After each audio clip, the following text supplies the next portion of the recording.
Hey there, welcome to day 43 of our Be a Better You annual challenge. Sharon Horne-Ellstrom here. And today we are talking about confidence, of course. This whole month, we're focusing on the area of the life framework that is confidence. We're using the 9-part life framework that I use and have used since 2021. I started using it. Prior to that, I just had a 7-part life framework that I learned from Tony Robbins and Jim Rohn's like in the 1980s. I know. Telling y'all how old I am. It's actually my youngest granddaughter's birthday today, so I'm pretty excited about that. We can have a little celebration. It'll be fun. So today we're thinking about and using the tools, a couple of tools. Our topic is visualization and pre-framing to increase your confidence and to ensure that you have more success than failure, and that things that we go after that are outside our comfort zone, we talked about that yesterday, are more likely to succeed than fail. And the truth is, we have a lot more successes in our lives than we ever have failures. We just give more weight to the failures for some reason. I don't know if it's the way we're raised, the way we're indoctrinated, our belief systems, but if you're anything like me, you probably do that too. Time you have a mistake or a failure, you're like beating yourself up until you take a deep breath and say, okay, wait a minute, that just happened. What can I learn from it? So it's just a stepping stone to the next thing that I want to do, or two, making another go at or another run at the thing that I tried in the first place that didn't work out 100% the way I wanted it to. So visualization to me is practicing and seeing myself as if I've already achieved something that it is that I want to achieve. And I use this for everything. Famous athletes use this. There's been a ton of scientific study done on visualization and how powerful it is. I think every Olympic athlete nowadays, at least every winner, practices more in their mind than they actually practice in physically practice their event or their sport or their activity, because they've learned that the power of visualization, seeing yourself do things perfectly, executing your routine perfectly, making that speech without any mistakes or filler words, is very, very powerful. Actually, we need to never underestimate the power of practice. And that's, to me, what pre-framing is a little bit more about. It's seeing in my mind the event going perfectly, exactly as I want it to. Will it go exactly as you want to? Depends how often you visualize and pre-frame it. I have found that the more I visualize, the more I pre-frame it, the better I feel about my visualization of the event, the more those two match in actuality, and when it comes time to showing up in my world or manifesting or whatever word you want to use.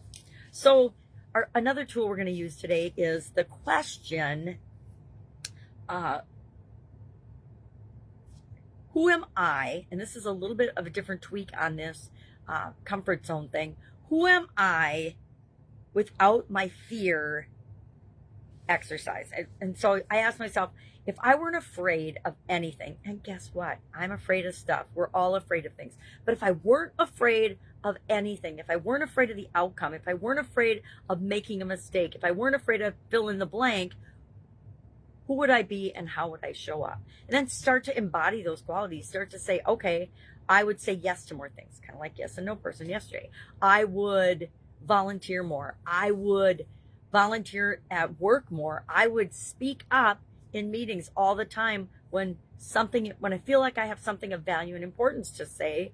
I would not squish myself and say, oh, it's not that important. That's not a good perspective. I would just share it and let other people decide if it's an appropriate fit for the situation or not. So who am I without my fear? We're going to answer that question today, and we're going to write a paragraph about it. We're also going to begin visualizing ourselves as the most confident version of ourselves.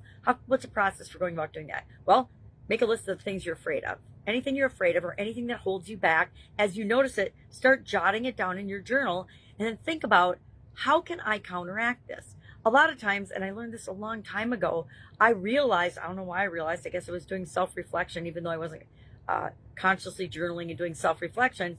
I realized, though, that when I was feeling afraid to do something, or I wanted to say no because I was outside my comfort zone, I wasn't really afraid of it. I just had never done it before. So I wasn't 100% confident that I could pull it off. And there's some things I volunteer for that I need to be 100% confident I can pull it off, at least in some way, shape, or form, before I'll say yes. And that was me before. Now I say yes to a whole lot more stuff that stretches my comfort zone than I ever would have in the past. Why? Because I know that's my fastest path to growth. So today, what are we doing? We're visualizing and pre-framing. To me, visualizing is longer term, what I really truly want to be. Pre-framing is situation by situation. How do I want to show up and perform in that specific situation? It's just practicing it in my mind before I actually do it, which is a form of visualization. So that, and then who am I without my fear?